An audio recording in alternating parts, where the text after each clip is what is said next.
Dinner நைட்டுக்கு உங்களுக்கு பிடிச்சது என்ன இட்லி இல்லை தோசை சப்பாத்தின்னு வச்சுருப்பீங்க? அதெல்லாம் இல்லை, உங்களுக்கு ரொம்ப பிடிச்சது என்ன பண்ணிருப்பீங்க? என்ன தோசை தானே? அதெல்லாம் இல்லை, உங்களுக்கு பிடிச்சது பண்ணியிருக்கேன் இன்னைக்கு. அப்படி பிடிச்சது தான் எனக்கு பண்ணி போகணும். பிடிச்சதுன்னா நீ என்ன பண்ணியிருப்பீங்க? நான்வெஜ்ஜு கிடையாது தைப்பூசங்கிறனால. தைப்பூசம் கழிச்சு தான் நான்வெஜ். ஓகே. நைட்டு கடையில் எதுவும் ஹோட்டலில் எதுவும் வாங்கி வந்து வச்சுருக்கீங்களா? நான் இப்போ உனக்கு தெரியாமல் ஹோட்டலுக்கு வாங்குவேன். சரி, யாரெல்லாம் வாங்க தெரியாதில்ல, எப்படி வாங்குவேன் நான்? சொல்லுங்கள், என்ன வெளியிலேருந்து வாங்கி வந்து வச்சுருக்கீங்களா? அதெல்லாம் இல்லைப்பா, நீங்கள் தான் கெஸ் பண்ணணும். கண்டுபிடிச்சி சொல்லு என்னென்ன. வேறு என்ன பண்ணியிருப்பீங்க? நானே ஓப்பன் பண்ணிடுவா? இட்லியும் வரமிளகா சட்னியுமா? அதெல்லாம் இல்லைப்பா. பண்ணுங்க பண்ணுங்க பார்ப்போம். ஓப்பன் பண்ணிடுவோமா? பண்ணுங்க பெரிய கிண்ண சாதனையா அட பண்ணுங்க.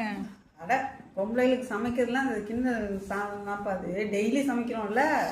ஆமாம் டெய்லி பண்ணி ரைட். நூடுல்ஸா எப்படி கிண்டிருக்கேன் பாரு உனக்காக. எல்லா காயும் போட்டு பீன்ஸு, கேரட்டு, பட்டாணி, ஆமாம் எல்லாமே இருக்கு. எல்லாமே போட்டு இந்த வீடியோ வரும்பா, எப்படி பண்ணேன் நறுக்குனேன் எப்படி பண்ணேன்றலாம். பயங்கரமா. ஆமாப்பா, இது பாருங்க, ரெட்டாக வைப்போம். எப்படி இருக்குன்னு பாருங்க. இது என்ன கடையில் ஃபாஸ்ட் ஃபுட்டில் செய்கிறது மாதிரியே இருக்கே மாயி? ஆமாம், நான் வந்து உரப்பு கம்மியாக போட்டு தான் பண்ணியிருக்கேன். எப்படி பண்ணியிருக்கேன் பாருங்க. ஓகே. ஆவி பறக்க இருக்கே.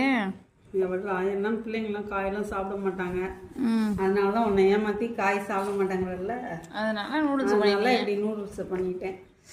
நான் கூட நல்ல இட்லி வரமிளகா சட்னியாக இருக்குமாக்குன்னு நினச்சேன். எப்படி இருக்குது? சூப்பராக இருக்காப்பா. சூப்பர். சேனலுக்கு சப்ஸ்கிரைப் பண்ணுங்கப்பா, லைக் பண்ணுங்கள், ஷேர் பண்ணுங்கள், கமெண்ட் பண்ணுங்கள். வாழ்க வளமுடன். நெக்ஸ்ட் வீடியோவில் பார்க்கலாம். ஓகேப்பா.